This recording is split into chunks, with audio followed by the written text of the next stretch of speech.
Бұрындары 50-60-тан асқан үлкен кісілердің буын ауруларымен ауырып, ақсандап жүретін байқайтынбыз.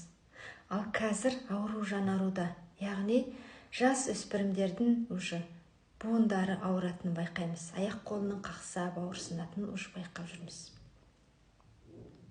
Буын ауруы бұл негізгі шеміршектің майының жойылуынан пайда болады.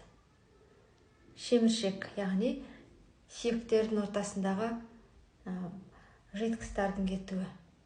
Содан пайда болатын аурулар. Липгуд компаниясында нарықтағы ең озық ауырсынуды басатын керемет крем бар. Барлық ингредиенттері ғылыми тұжырымдалған бұл крем сізге бірнеше минуттың ішінде көмегін тигізеді. Бұл кремнің бір бутылкасы сізге бірнеше айға жетеді.